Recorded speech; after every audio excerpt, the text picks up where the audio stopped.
Bonjour et bienvenue sur le podcast One Thing in a French Day. Aujourd'hui, mercredi 15 juillet 2020, cet épisode, le numéro 1867, s'intitule Summer in France, le clafoutis aux abricots. J'espère que vous allez bien et que vous êtes de bonne humeur. Oui, le podcast sera là tout l'été pour vous faire voyager en France par les ondes et par de belles rencontres.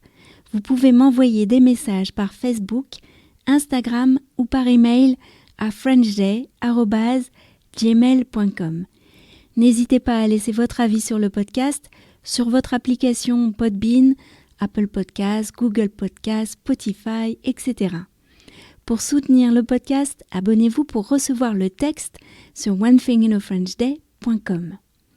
Je m'appelle Laetitia, je suis française, j'habite près de Paris et je vous raconte au travers de ce podcast un petit bout de ma journée.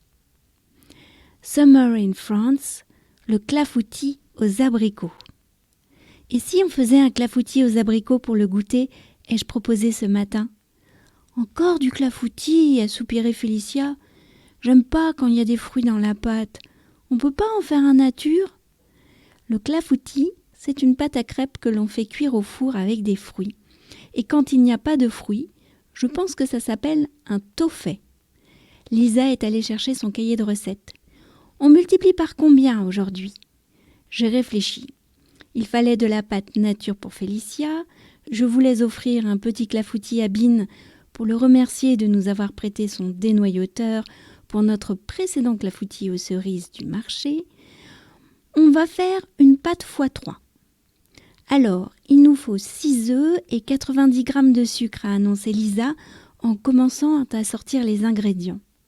Félicia a cassé les œufs dans un grand saladier. Lisa a ajouté le sucre et Félicia a mélangé avec le fouet. Nous avons fait fondre un beau morceau de beurre. Nous avons ajouté du lait froid au mélange sucre-œuf, puis le beurre fondu et la farine. Le four était chaud, nous nous sommes dépêchés de verser la pâte sur les fruits. Ça sentait bon dans la maison. J'ai profité du temps de cuisson pour noter sur une liste les affaires qu'on ne doit pas oublier pour les vacances, comme par exemple les chaussures en plastique pour se baigner dans le lac de Vouglan. Voilà, ce moment du départ en vacances qui semblait si loin, presque un mirage, approche à grands pas. Je crois que j'ai choisi les livres que j'allais emporter. J'ai les nouveaux embouts pour mes bâtons de marche nordique. Hier, Pietro est allé regonfler les pneus de Bouton d'Or et il a remonté les valises de la cave. Au fait, a dit Michaela en passant, je me suis fait un programme de travail pour les vacances. Non, Michaela, pas de travail pendant les vacances. La seule chose que tu emmènes, c'est des livres. One Thing in a French Day, c'est fini pour aujourd'hui. Je vous retrouve vendredi pour un nouvel épisode avec Nathalie. À bientôt, au revoir.